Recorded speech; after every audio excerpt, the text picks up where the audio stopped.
There he is. Hey, mate. KJ. How you going, mate? How are you? Good to see you. How good's this place looking? Pretty sweet, eh? Mate. Feels good to work here every day. I bet it does. We're very lucky, aren't we? Mate, I don't come out here very often, but when I do, I just get blown away by how cool it looks. Yeah, it's pretty. Although I've got to say, surely you could do something about the lawn, couldn't you? Well, I was just thinking that actually, yeah, it could be a lot better along this bit. So that's why we've called upon you, my mate. Awesome. Yeah. But you know what's cool, mate, is every time I come here, I always reflect back on what this place used to look like.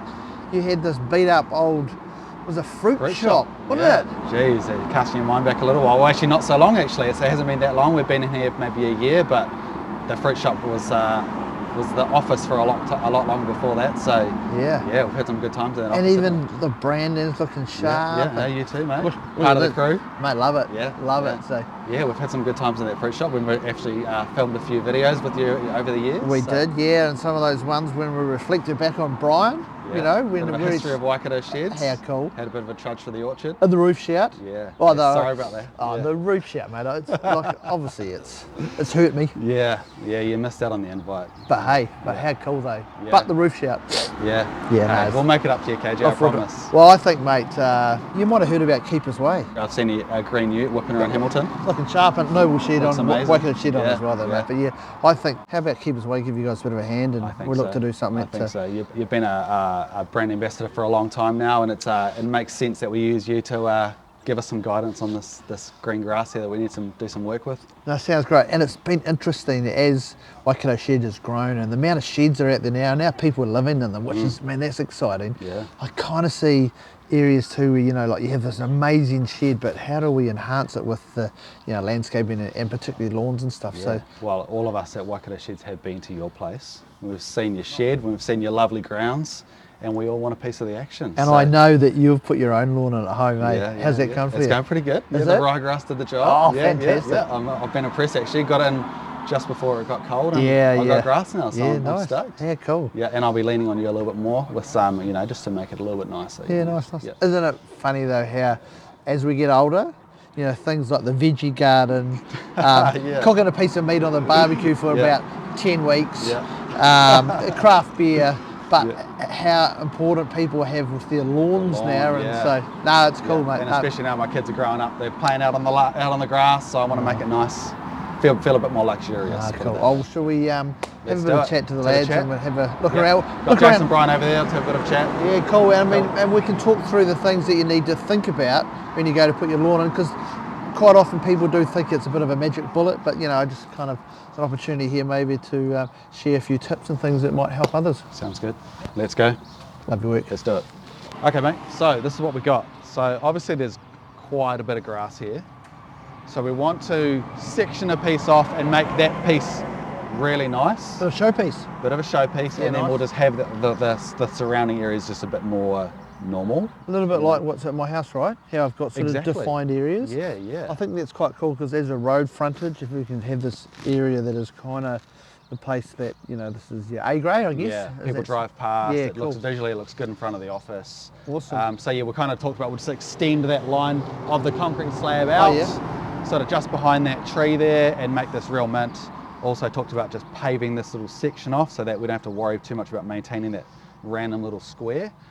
I think that's a really good idea, and what I've done at home as well, I've put some boxing or some railway sleepers along, and I've edged like between defining the garden and the lawn.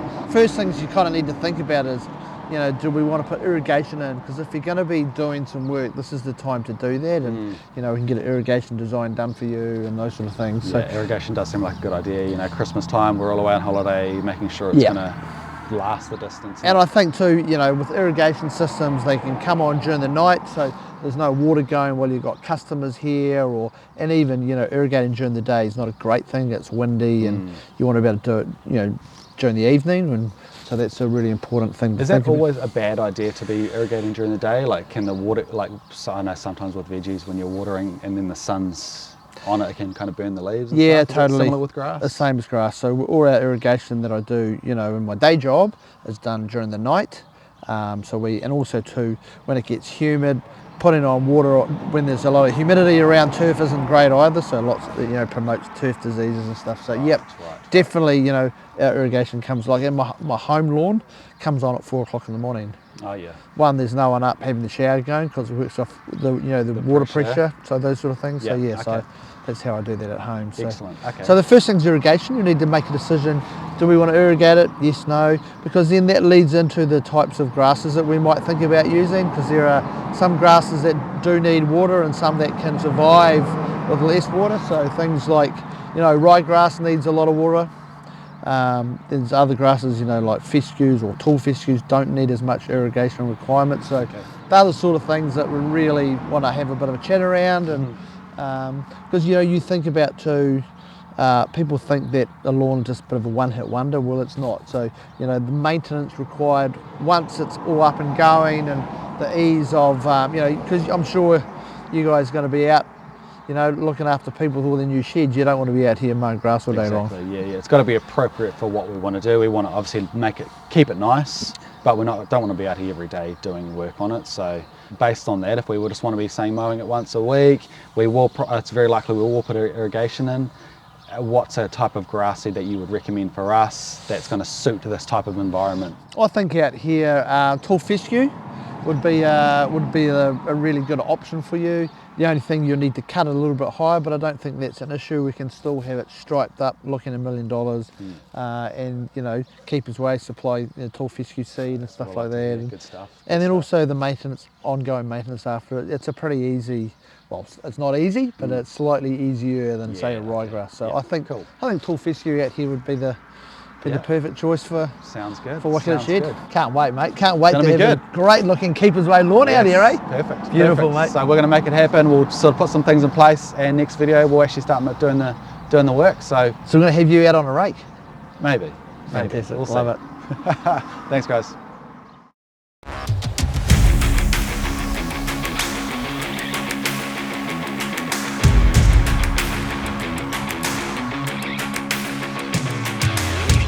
Welcome to the wonderful world of Waikato Sheds. I'm here with our Waikato Shed builder Mark.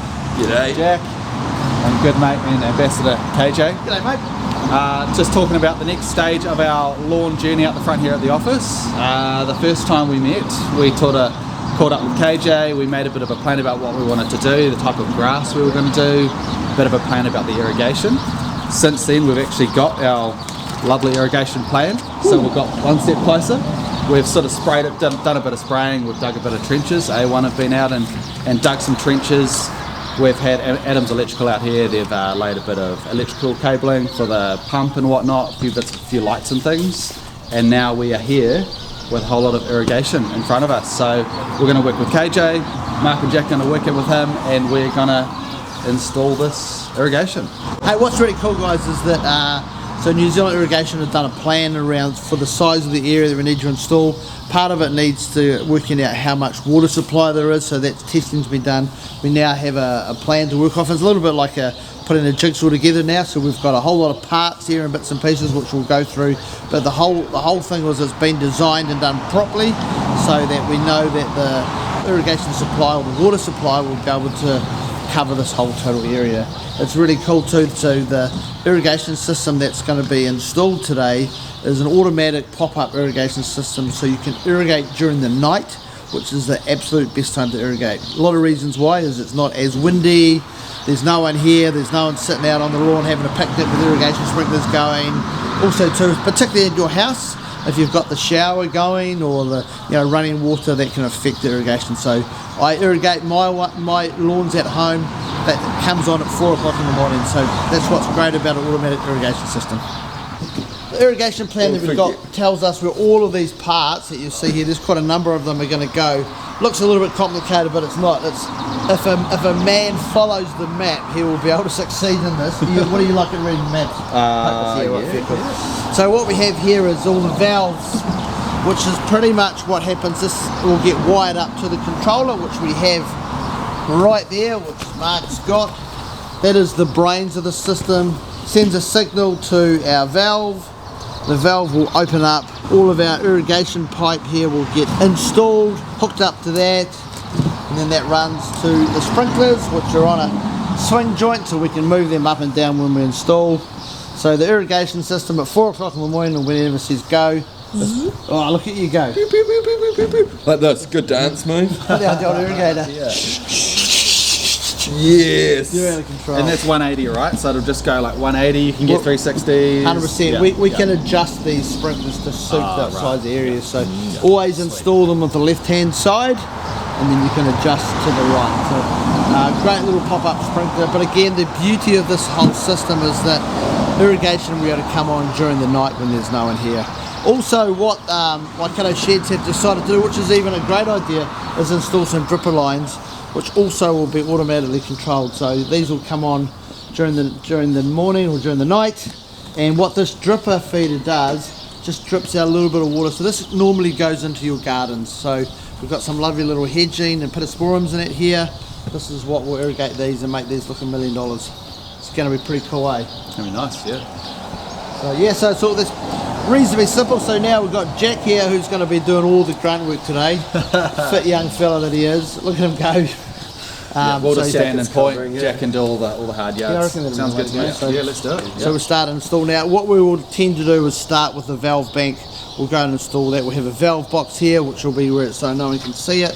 We'll go and install that first and work our way up. So looking forward to the next stage.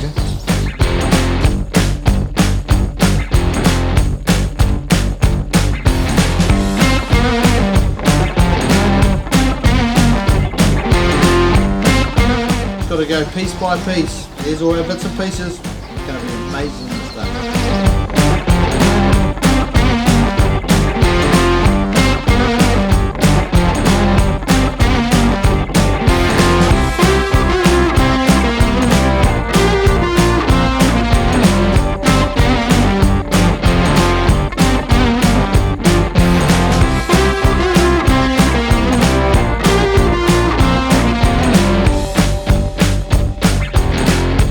You got that tape? How good your throw? Pretty good. Why am I installing the sprinkler so high above the ground level? The reason we do that is the ground level is going to change a little bit, so as over the next few months we will bring the ground level up to, and I'd rather have the sprinkler up above it. When the grass is established, I then can, due to the fact I've got a swing joint on, I can dig this around and lower it when I need it to get it to the right level. So just a little trick that might help people out.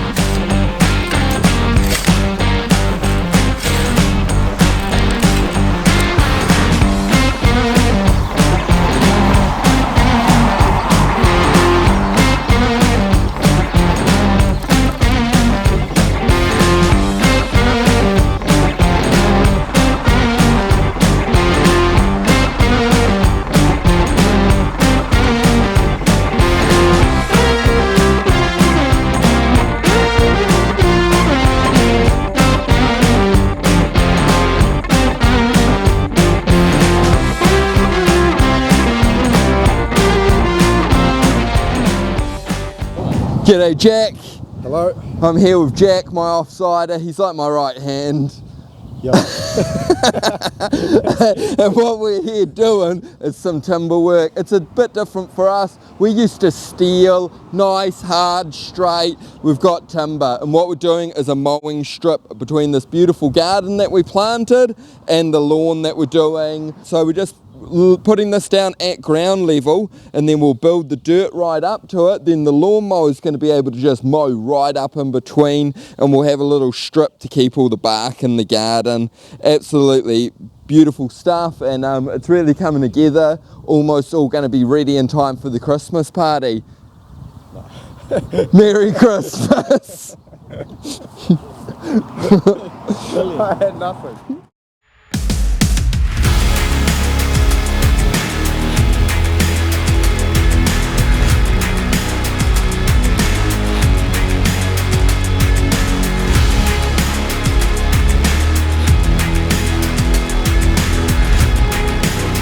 Just a little trick that might help people out.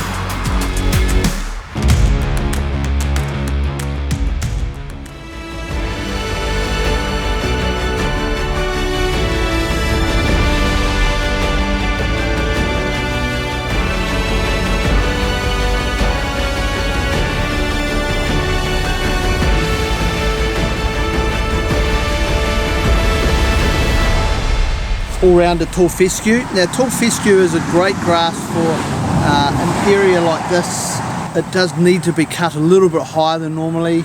I would cut tall fescue at between 75 and 100 mils, so just having a bit longer in the leaf.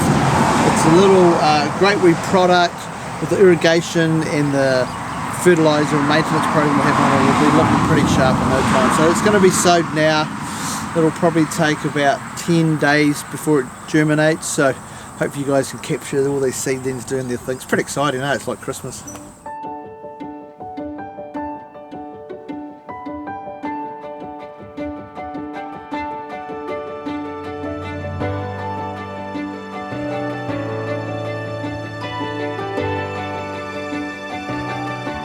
Just helping Jack here, doing a great job setting up our adjustments on our irrigation sprinklers. You'll see we've got the system running and that we've installed a Rainbird irrigation system, and we always install sprinklers on our left hand side, which we've got that perfect, eh Jack? Perfect. Loving it, eh? Love your work, bro. Our little Rainbird screwdriver here. If you have a little look, Wayne, as the sprinkler comes round, so we're just trying to set this up to 180 degrees, you'll see it. Oh, you'll see me get wet. Oh, that must mean we're bang on with the left hand side, eh mate? Love your work. Yeah. So there we go, that sprinkler hasn't gone far enough. I've still got a little bit of angle here that I need to adjust right. So we've got our little adjustment sprinkler, and even my eyes here, I can just adjust it slightly, get that round to there, let that click off, then it back. Now we're just going to see how far around we get here, Jack. What do you reckon? Have we nailed it? Let me see, let me get that line. Ah, not enough. A little bit more. A little bit more. A little bit more. So I just adjust it again to the wee positive there, a little screwdriver. Got to flick that around, watch Wayne, I don't get you wet, mate. Flick it off, here we go. Nice. Let's see this time. Really, I love doing this stuff, eh? Oh yeah. Look at this, here we go, here we go. Ooh, Oh, I've gone too far. a little bit too much. I don't want to get those gardens too wet, so I'm going to slightly adjust it. So it is all about being precise. Autumn's a great time of year to grow grass, Jack. And I've told your old man that as well. He's learning lots about his lawn. Yeah. You'll note though the trees dropping its leaves. Leaves can be a bit of a pain for the lawn, so a little job, not today because I've now got it wet, but when it's dried, just grab your blower and blow some of the leaves off this, because they end up by getting mulch into the surface and we don't want that. They're covering the seed, doesn't get the water to it. So leaves are a bit of a pain this time of year, but however, hey, it's autumn. Beautiful in New Zealand, great growing conditions, so we'll accept it, but another job for you to earn a bit more money here at Waikato Sheds, mate. Sweet as. Love your work.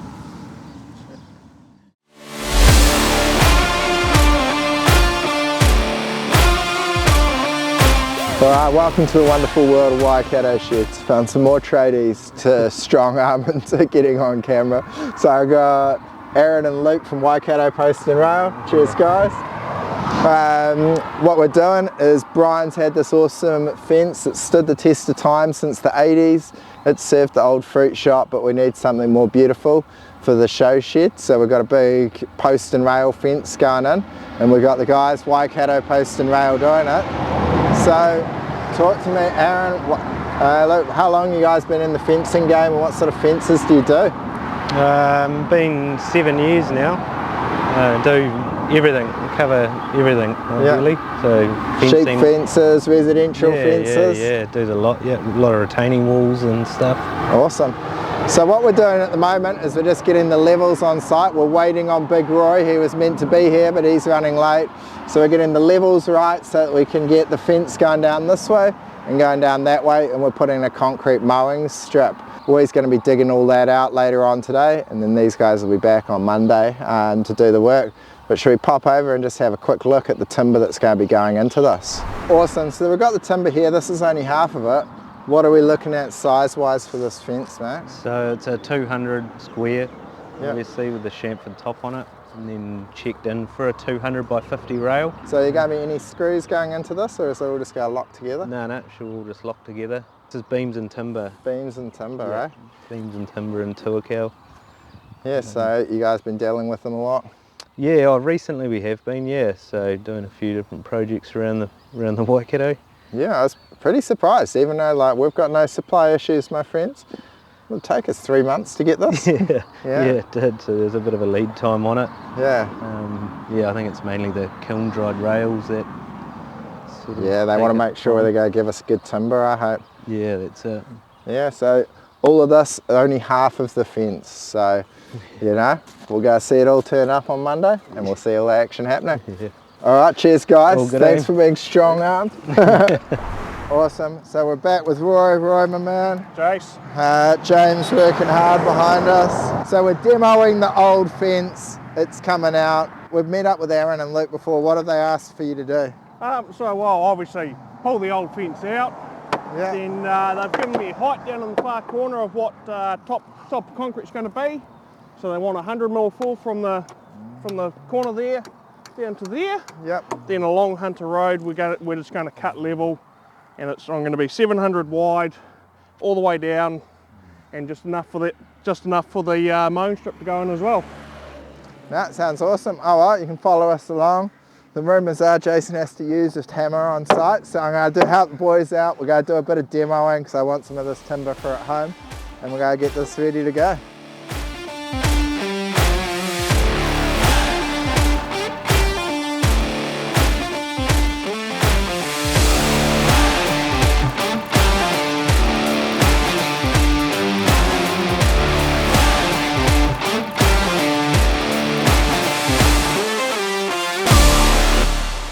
Alright, well that was a good little bit of fun. Got the forearms working. We've smashed the fence out, Roy. Well done. Cheers, mate. Got me on side. Crack a sweat. Yeah, crack a sweat. Earn my good George beer shortly. So yeah, we're going to just finish pulling all these posts out, get rid of them. The good stuff we'll reuse, and the not so good stuff we'll get rid of. And then we can dig it out and get this underway for an awesome looking fence.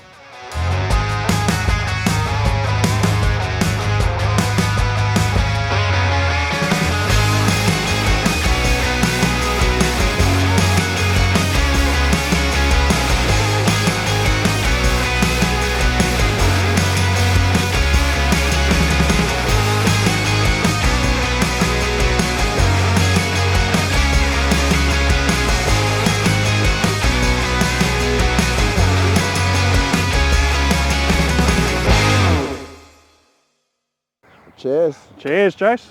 All right, it's been a great day. We've done some decent mahi out there today. How have you left it looking, Roy? What have you finished up with? So what I've done is we've demoed the fence, gone through, set our heights to what the fencer asked us to do. So then I've cut down 150mm below that. So then when the fence goes in, the concrete walls come through, box it up for the mowing strip, put some sand in the bottom, slam some concrete in there, and it's happy days. Yeah, sweet. No, it's looking good. And these, deck chair hazy ale, good George. Tasting good. Review? Not a bad drop. No. Not a bad drop. That's it. It's going down well.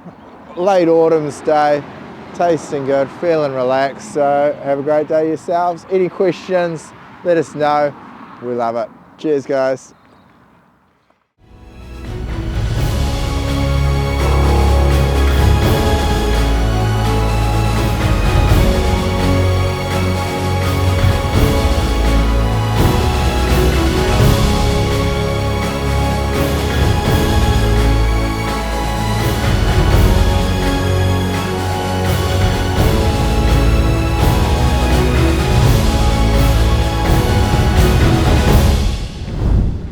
Welcome to the wonderful world of Waikato Sheds. Waikato Post and Rail. They've done a fantastic job. Check it out. The shed, the fence, it's looking epic. The guys, phenomenal work. We've seen a lot of what they've done on the video here and how hard they've done it, but we're just super impressed with it.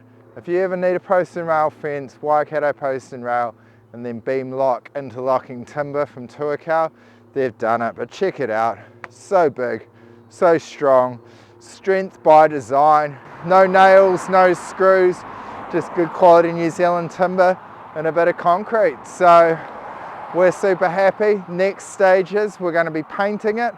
So we're going to do it in our beautiful black, then we're going to be boxing it out, and we're going to be putting a concrete mow strip underneath here, and then we're going to be leveling out the lawn. So we'll get KJ back with a bit more grass seed and a few more good George beers to finish off the day. But otherwise, we're stoked with this. Thanks for all the hard mahi and have a great day.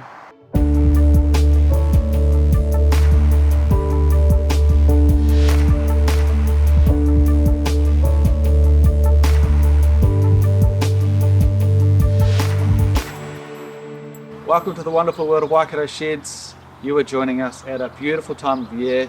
The wet and windy weather of winter is slowly fading away, and it's been replaced by some beautiful spring sunshine. We are here with a good mate KJ. How are you? Okay, mate, how are you? Good. And familiar face of Waikato Sheds these days, Mark.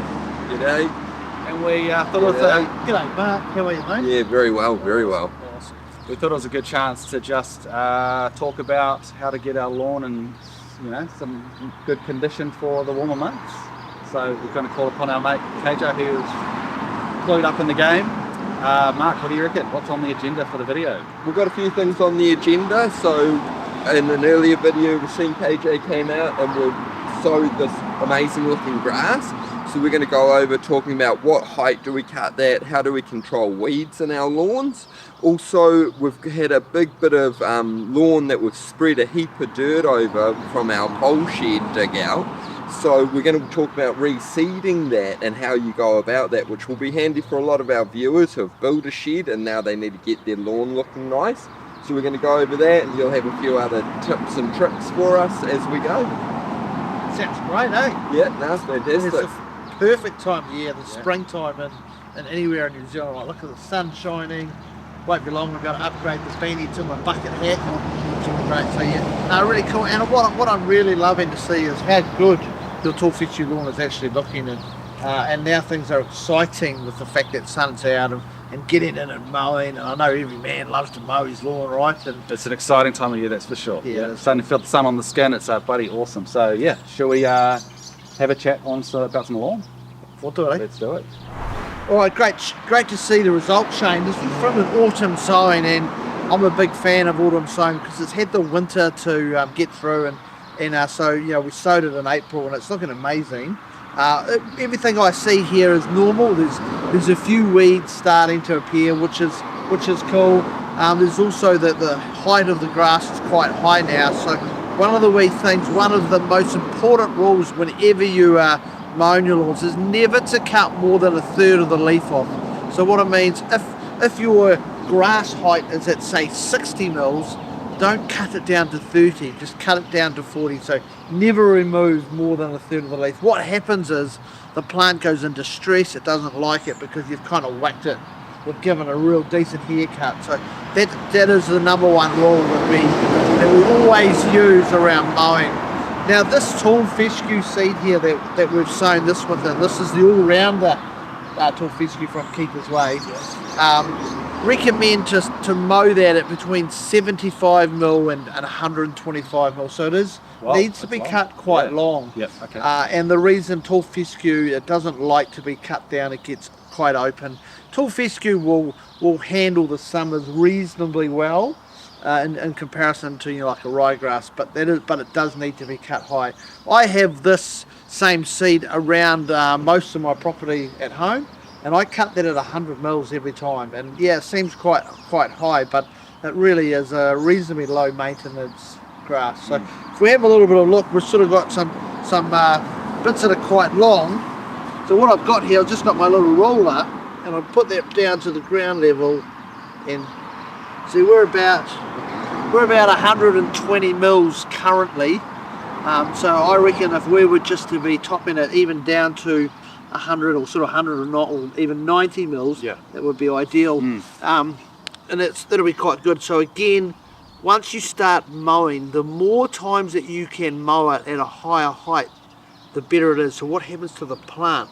It actually densens up, it loves it, it gets nice and thick, and that is one of the key tricks with looking after your lawn at home. So just going back to cutting too much off the leaf, what happens? You said it goes into distress, and what does it look like when that happens? It'll yellow off. Oh yeah. It just doesn't like it, and also too, if your mower blades aren't sharp, it gets really a rough edge on it, and you get disease, and so it doesn't like it at all. So particularly here in Hamilton, from sort of December, January, February, we can be quite humid, so you need to be ensuring that your plant is nice and healthy and looked after by having a nice sharp blades. Okay, sweet, good to know. So really from this point we need to just go and set the mower height. Set the mower height, and we'll just cut it, I call it tipping. And what we'll do once we've done that, we'll pull off a blade and we'll have a look at whether or not your mower blade's nice and sharp, I think mine's due for a service, so we could be in some trouble, but that's all right. So KJ, the grass looks lovely, she's nice and thick and green and all of that, but as I look across I can see quite a few little weeds sprouting up of all sorts of different varieties.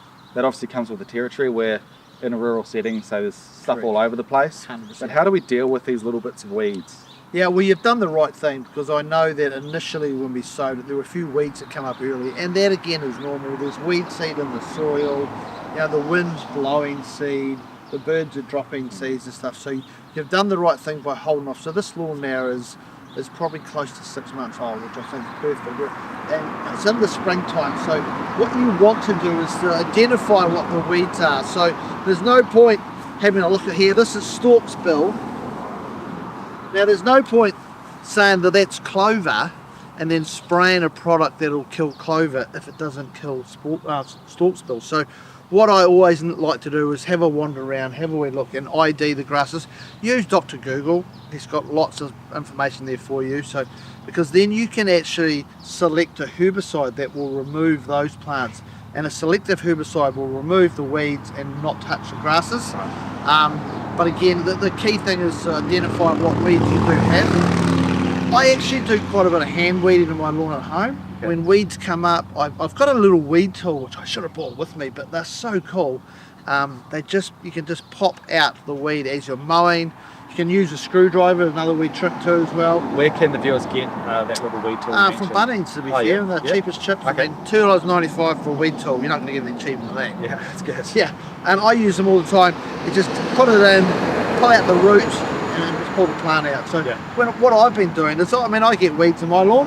Again, it's normal. I might take out 3 or 4 weeds every time I mow, and I'm mowing my lawns quite often. So over time, over a few months, you get rid of a lot of weeds. Right. Yeah. So, okay. Because if you don't have to spray a herbicide, I think that's a good thing. Yeah.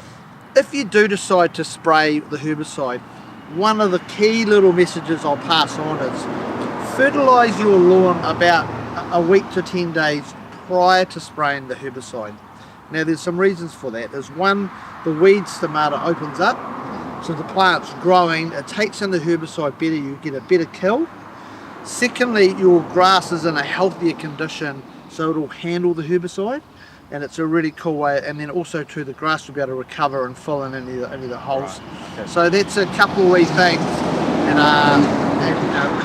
And the herbicide, is that stuff for these different types of weed, are they readily available at the place like Bunnings and Mitre 10? 100% they are, yeah. I mean, those places will sell product that are, for each different type of weed you have. You just do need to be careful around ensuring you read the label correctly. The rates are going to be really important. You don't want to put too much on. I think I fell into that trap last Did you? year. Yeah. My lawn turned into straw basically, so I learnt my lesson. Yeah, well, you learn it once, eh? Yeah. Don't they say there's winning and learning? And two, just think about the PPE that you might need to wear, whether you need to wear a respirator or mask. But again, go to the Bunnings and the Mitre 10s. They'll be able to sell you the product that you're looking for. If you've got any questions, reach out to me at Keeper's Way. Yeah, sounds good. And just another thing on that herbicide, if you have multiple types of weeds that need multiple different types of herbicide, do you have to spray over the whole lawn each time for those things? Yeah, you do, but that's why, if you ID the weeds, you can quite often find a herbicide that will cover, most of them. Okay. Or, particularly like the likes of clover, they are very limited, the products that will spray out clover, so that might be the key one that you're looking at. Okay. Be very careful with your plants in your gardens around, particularly roses and stuff. I've got some nice iceberg standard roses at my house, and I'm sure my wife will be on to me if I was to nail those. So, select the day, do it early in the morning, keep the pets away. You want the product to actually dry on the leaf so that it'll do its thing. I wouldn't mow for a few days. Be very careful as well if you are composting your clippings. some of the products that you may use, you cannot compost for 6 months because they'll have an effect on the compost. Oh wow, really? So yeah, it's just something, again, the critical thing is around reading the labels. It will say on the labels around that sort of stuff. Cool. So we'll go around, we'll ID some weeds, we'll obviously get the right type of herbicide for our setting, and we'll do that in the coming weeks. And I think if I can just kindly ask Mark for his screwdriver, shall I show you That sounds how we great can idea. actually Yeah. remove. Oh, he's got, look at that! Perfect. Not the tool I was talking about. However, I'll show you how to get rid of this.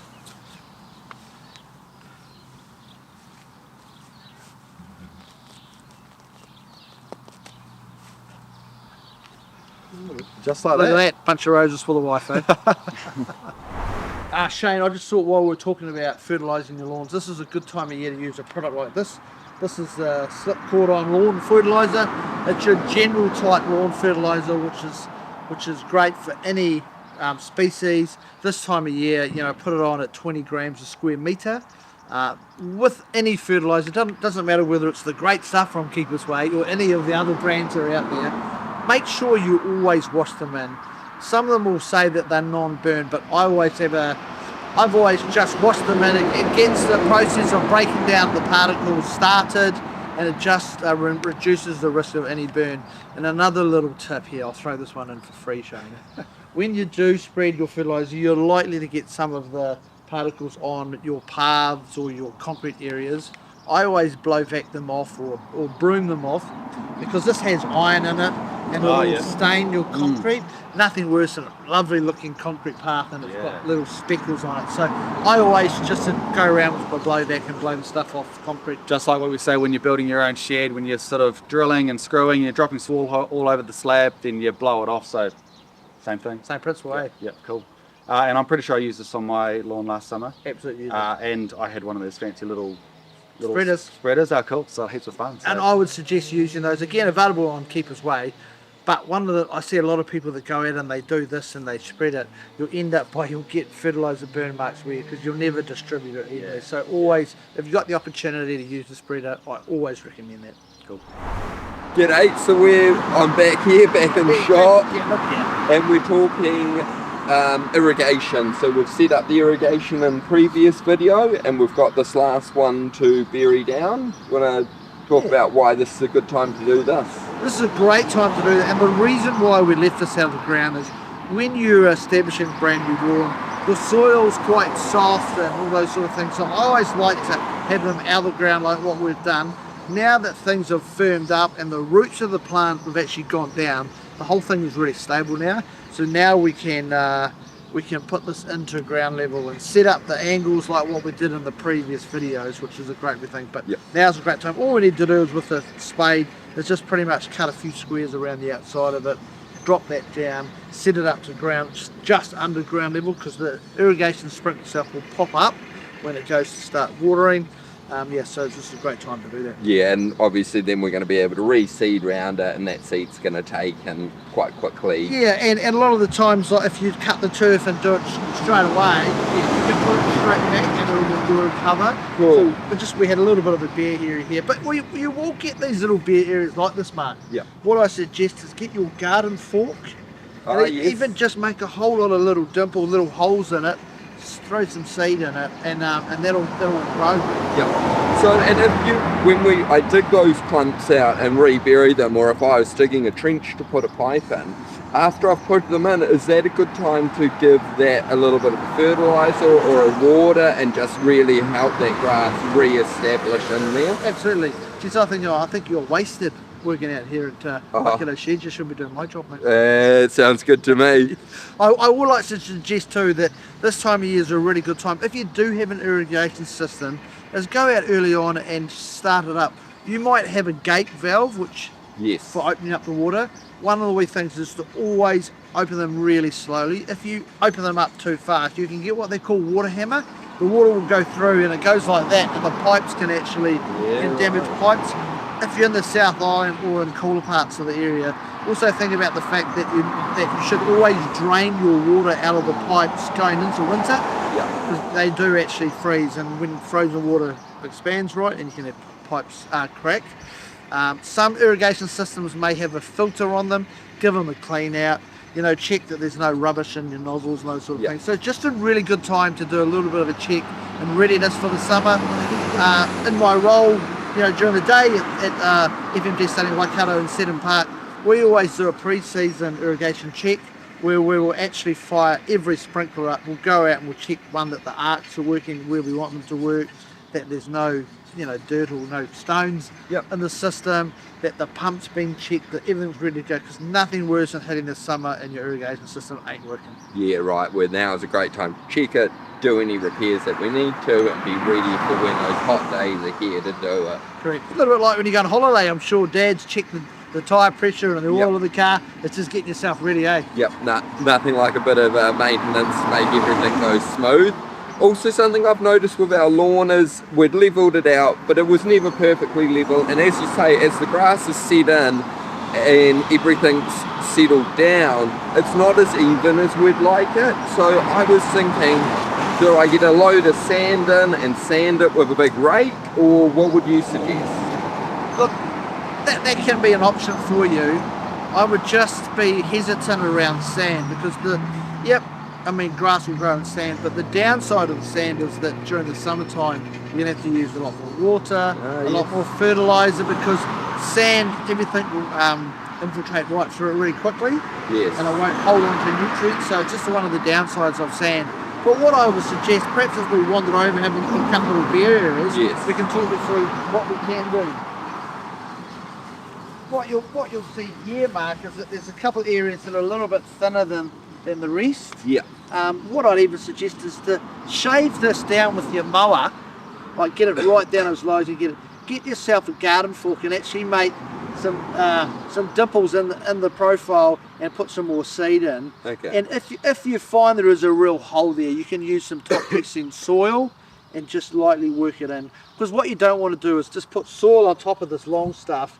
You'll end up sort of burying your grass, so you don't want to do that. You want to get the soil into the canopy of the plant so that it's right in the little crevices with a bit of seed, and then and then just keep it, keep some water on it, and so that it doesn't dry out. And if we did have a really deep dish, we'd probably be better off doing that a few times rather than trying to do it all at once. Just better off working thinner layers up, letting the grass come back through, and then doing it. Mark, you're outstanding, aren't you, mate? Oh, every man's got to love his lawns. Nothing better, eh?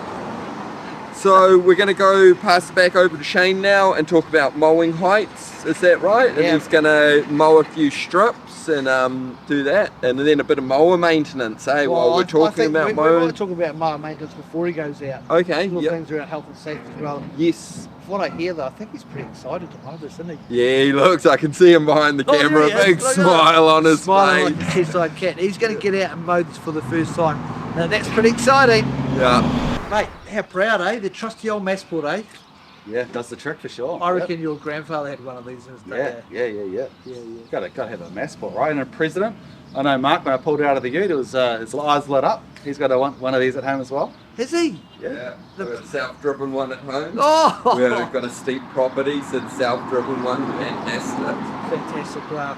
All right, guys. Really important with any mower is to check little things like the oil. So I'm sure you would have done this before, eh, Shane? I'm a little bit nervous, to be honest. Yeah. This will be really interesting, guys, eh?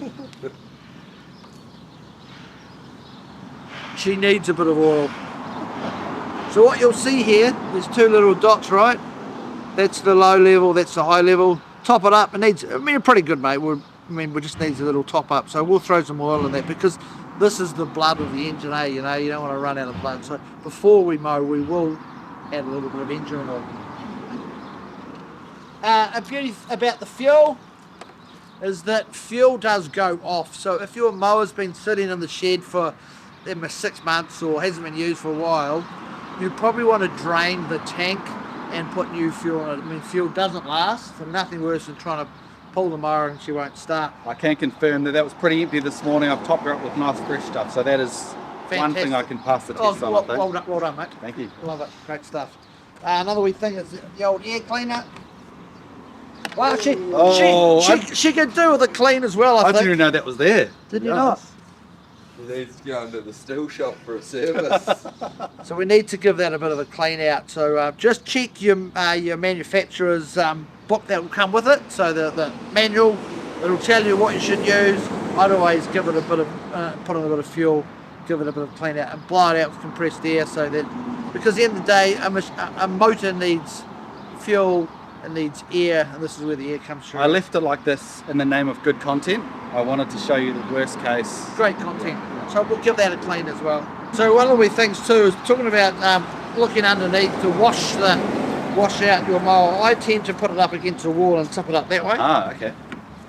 And I'll give my give the bottom of it a bit of a wash out every time I mow, so that it doesn't get built up with all that, you know, grass and dirt and stuff. Yeah, I definitely wash mine out, but I tip mine over on the side, so perhaps sort of. Yeah, if you do want to tip, I'd tip it so that the carburetor's up. And you've got to watch too, because if you tip it the other way, the engine oil will run into the carburetor, and then you have trouble starting it next time. So, okay. And this is the way that we can check the blades. But what we'll do when we go to mow, we'll see how good these blades are and whether they need a bit of a sharpen, because I know that I know Shane takes a lot of care of his equipment, so I'm sure it'll be cut really good. KJ, enlighten me. Are you nervous? Yeah, a little bit. I'm excited. This is a big crowd watching. Oh, gee. I mean, I'm sure we could have sold tickets to watch this. Yeah. It's anyway, mate, time. you've brought in the president, Mr. President. Yep. Brought him in. Yep. Great to see you got the earmuffs, health and safety. Of course, yes. Safety boots on. Yep. Fantastic. Yep. We're going to show people how to set the height on this, eh? Correct. So what I think we should, this is the adjuster here for setting the height. So can you put that as high as it'll go? There we go. And what I think we do, mate, we go out and we do a bit of mowing, and I'll check that height, because we're aiming for 90 mils today. Okay. That's what we talked about. And then so we'll just see what it's going to cut at. So at the highest cut, rip into it, mate. Okay, cool. Good luck. All right.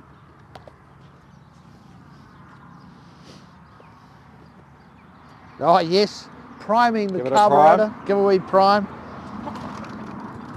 Oh, it's a start. Good start. So we'll just go along here.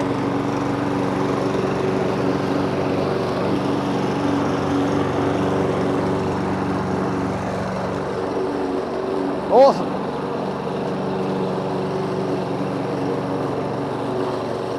What I'll do now while he's down there mowing is mowing reasonably straight, not bad for a beginner. But we'll just go in and check the height of cut.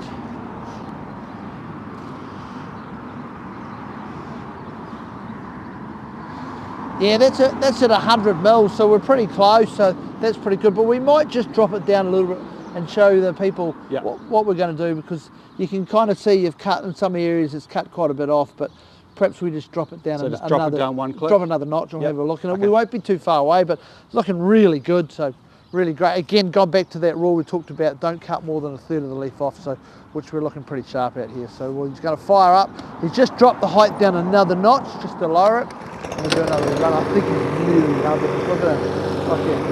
Like a jog with two. The same bit? Oh, no, come across here. Come across here.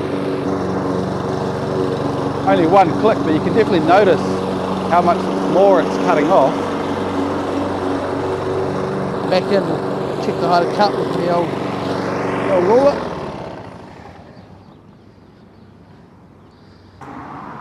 I've got that down to 95. I'm actually pretty happy with that. Okay. Because what I'd like to see us is to mow the entire lawn at 95, and then perhaps in a couple of days you could drop it down to 90. So you know, like if we're aiming for 90 to be our height of cut, so you don't need to cut it all in one day. Like if it is really, really long, sometimes it might be, so you just need to again top it and just bring the heights down gradually until you get down to your desired height. So we're aiming for 90 for this, eh? And that'll be where we'll get to. And springtime, it does seem like the grass grows really fast, right? Does. So you're going to be mowing weekly easy. 100%. Yeah. Again, the more times that you can mow, the better, because all you want to do is just be tipping that plant. Yeah. So it'll stand, the sun's out now, so the plant's actually looking for the light. It's standing tall. But you can even just see the density on what you've done there. Looks really good. Yeah. And the weeds will stand out a little bit more. Yeah. But that's okay. Again, well, that's actually probably better, right? Because then you can see where you need to pull them out. Yeah. 100%. So. Okay. So I reckon, mate. Cool. Full steam ahead. For an hour, eh? Yeah. I was thinking that while I'm doing this, you can go chat to Mark over there about laying some grass seed, and then by then I should have finished the thing and we can stand back and admire it. Now the most important question, Shane, once you've mowed this, surely you must have a bear lined up. Wow, we've got something happening down the back there that we want to show you, give you a bit of an update. Really? So, yeah, there may be some bear involved, so I think you'll be excited about that. That's bloody exciting, isn't it? Can't wait to see this mode. Give them something to look forward to. Can't wait to see what's down the other end of this great shed. Cool. Okay, so I'll keep moving. You go see Mark and we'll meet afterwards. Good on you. Enjoy. See you, team. So we're over here now on this huge area that we've spread a lot of topsoil onto. When you've had your shed built, you're often going to have a dig out done and you're going to end up with a lot of topsoil, so just getting it all spread out is a good option. But obviously now we need to make it into a beautiful lawn. Yeah, I guess, Mark, one of the questions I have, what's the expectation? Are you wanting it to be, a high level, high profile, or whether it's an area, it's sort of a bit of it's just sort of out there type area? That's it. It's more or less for us just going to be, it's out there. We'll put the ride-on lawnmower over it. When we have our Christmas party and things, we might have a bouncy castle set up. Yeah. But not a high traffic area, not used a lot. Yeah, sweet. Because one of the things, like I always talk about when you're painting the house, is the preparation that makes the quality. So again, if this was to be a really, really nice area, I'd be wanting to spray all the weeds out with Roundup over a few times, over a few months.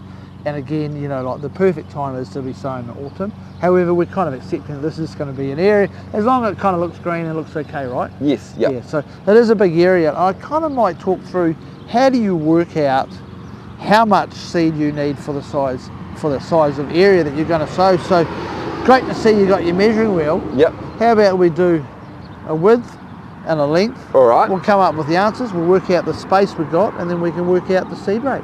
Excellent. I reckon you're good on that machine. So. I'll start doing that. Awesome.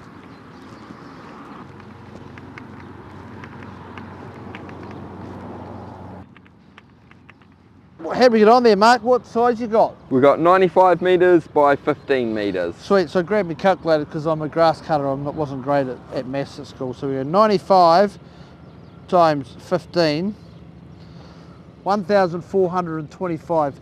That's square metres. So that's the total size area. So what we need to do there to get the seed rate, I always sow my seed at 50 grams per square metre, or sometimes slightly higher, but we'll work on 50. So times 0.050. We're going to need 71.25 kilos of seed. Fantastic. Yeah, and the seed, Keeper's Way Supply Seed has all the seed rates on the labels and stuff, so you can work it out. But again, the key here, what you've done, Mark, you've measured out the area. You don't need to use a measuring wheel like this, but it's a great tool to get it right. You can actually step it out if you want to get it there or thereabouts. Yeah, that's it. I know that my stride's about a metre, and you can always double check that on a ruler or a measuring tape, and then just stride it out and work it all out. So we'll be looking at 71 kilos of seed. So one of the wee things here now, what we need to do is work up the surface a little bit, create a little bit of a seed bed. Because it's such a big area, I'm not sure whether Shane's going to have enough energy after he's mowed the lawns to be. You can rake it if you wanted to, or you can use a little harrow behind a tractor or behind your mower. You just want to create a little bit of the surface where it's sort of roughed up a little bit so that the seed will have contact, put the seed on, and then go over it again with that machine. And then I just probably would finish off either like an old gate or something behind it, so you just want to create that seed to soil contact. That is the key. And then again we're away, and no irrigation out here, so it will be what it will be. But again, good time of the year. We're really early September here in Hamilton. Still a lot of moisture around. Soil temperature just starting to warm up. We actually checked our soil temperature at work yesterday, 18 degrees. So beautiful. You'll get nice germination out of that. And tall fescue takes a little bit slow to get out of the ground, but once it's away. And the tall fescue have a better opportunity of handling the summer out here with no irrigation than perhaps a ryegrass. So fantastic. So we'll get some seed to you, and we'll get Shane after he's had his cup of tea out here, and he can work out the surface. Rake it all up. Beautiful. Sounds good. Get him out of the office into the lawn. Loves it, eh? Awesome. Good all stuff. Great job, mate, eh? Felt good. That Satisfying. beer's going to taste so good, isn't it? Just a couple of things here, mate. The catcher obviously got quite full, and as we got near the end of the runs, has dropped a bit of clippings here. What I always like to do is to just run the mower over this, because what happens is that'll just sit there, and underneath it won't get any sun, ends up by you know, you get little yellow areas, Yep. so I like Yep. to tie those up. And you want to look around and go, yeah, I'm real proud of that, eh? So for sure. options are just blow it off with your blower, or just run over those little areas just to pick up the bits where it dropped out of the catcher. And If I ever do that, I always try and go back and do it from the same way. do you? Yeah. Why are we doing that? Well, just I feel like you can kind of the- maybe like the lose the striping, eh? effect. Yeah. Well, maybe we need to have a bit of chat around some striping. Yeah. What do you reckon? I think. So I think wanna what we should stripe. do though, mate, we need you to finish this, because if you're Okay. going to do a job, you're going to do it right. Absolutely. That's yeah. the way that the Waikato Shed works, right? Yes, boss. It's about quality, eh? Yeah. Because you know this, you are an apprentice.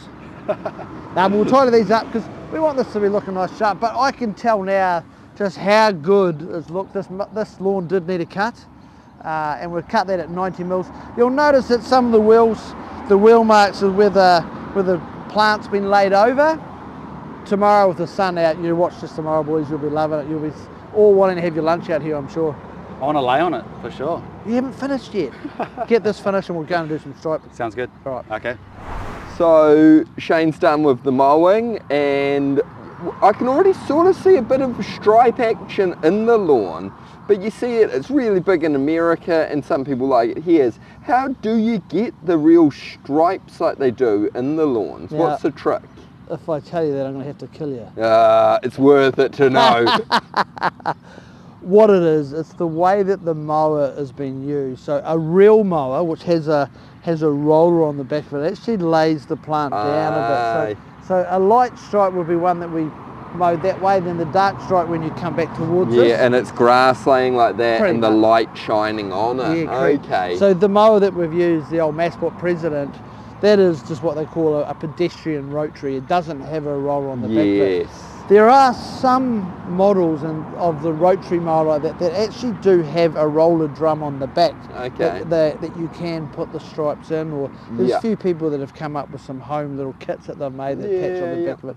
But your real mower is the one that you really want. So Yeah, you yeah. should be able to, but I've got a little bit of a trick for you. Nice, nice. So how about we? I'll just show you a little thing. If you've got a bit of a, maybe got a bit of a vent on and you're feeling pretty keen. Yeah.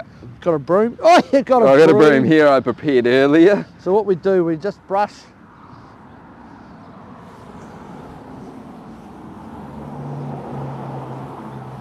So he's brushing it and One way. folding the grass over one way and then coming back. Oh yeah, you can really see that. And then KJ, he was saying a bigger broom's obviously going to make it easier, but you're just going over it and laying those stripes into it. So if you've got anybody from America coming over to visit, they'll feel right at home. And then you can see the dark Look at that. and then the light stripes coming back Little through. stripes. Very cool. I reckon though, A pretty good workout. you're going to do that whole lawn. You'll need more than one beer when you finish, because she's hard yards. But you can do it a little trip, eh? Just a Yep. garden broom. Especially if you just got a little bit of lawn out the front or something, you want to make it look really nice. Yeah. But otherwise, go and invest your money in a lawnmower with a roller on the back. 100%. Yeah, nice, awesome. That's good little tricks. And then we're going to have a look at this, some of these weeds. And another technique you were saying is mowing more often to let your grass thicken up. So should we go and have a look at that summer grass that had come through? Here we are here. What we've got here, this is a bit of the old pasture grass. Because this site used to be farm or orchard, there's lots of these old pasture rise that get pretty tall. They won't like being cut down at the 90 mil. Yep. So the more mowing you do, that'll end up by it'll end up by choking it out as such. So Yeah. Again, one way of eliminating weeds is by having nice dense turf, nice and healthy, because weeds can't get established. And you get the odd weed, but again, you've got to have a little you technique get those out and then you keep on mowing, thicken that grass up, and it's just going to be harder and harder for anything to get in there. Because at the venues, Seddon Park and FMG Stone Waikato, we don't actually spray any herbicides because we don't really get any weeds, because we've got such a dense turf canopy that it can't get established anywhere. But you are going to have weeds out here, old pasture, land, farmland. we talked about weeds, seeds being blown in the wind and stuff, but if you can have a nice healthy turf, it'll help to minimise those weeds. Yeah, and the more you keep on top of it, the less you're going to have to deal with them. So as you say, if you're mowing it and just picking out a couple of weeds, when you see them come up, you're just going to keep on top of that all the time. I reckon you might get all the staff out here for 10 minutes Yeah. one day, you'll get a fair few weeds. Bit of team building, 100%, weed pulling. we love Yeah. it. Let's go and pull some weeds, guys. Yeah. Woo!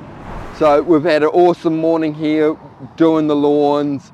Shane's really worked up a sweat mowing all these lawns, and what you've got to have after a big lawn mowing session is a beer, an ice cold beer. So out the back we've got something special going on, so let's head out there and have a look what's happening. Jeez, I can't wait. Cheers. Cheers, fellas. Lawns are looking fantastic Awesome. out Hey, there. You've got the good stuff as well. We've got the good George. George. And while we're out here, we're actually going to turn this into a bar. So no shed is complete without a bar in it. So we've got some steel house framing. We're going to put a wall across here with a big barn style door in it, so we can have overflow at the Christmas party out there, party in here. We're putting a ranch slider in and a window in from City Glass, and then have the door coming in and come through here. Bar's going to be over here, a nice Cody bench top bar pool's bringing us. So we'll be in here talking grass, talking mowers, maybe a bit of room for a podcast going on, so we can really get in depth with the lawn chat. I've got a question though. Yes. How are you going to stop the staff from being in here? This is going to be a great place to be, isn't it? Yeah, it will be my office. I tell them, get out. I'm busy doing construction management. Yeah. Oh, that's so good. What I love, guys, is just the way that Waikato Sheds and Noble Sheds, how much it's grown from the little days to where you are now. This is such an exciting place and such an amazing facility that you've got here. And the fact that you've got good George on the fridge, doesn't get any better than that, does it? So, yeah, so cheers Keepers Way for coming out and keeping our lawns looking so fantastic. Excited for the future to get more of that in there and I think I'm good. going to be worried with the amount of stuff that you guys know now around growing turf. I'm in trouble. I might have to keep a few things up my sleeve. Yeah, No, look, it's been an absolute pleasure doing business with you guys, and Keepers Way, really proud to be associated with Waikato Sheds and Noble Sheds. Great people, great sheds, and some good beer. Cheers.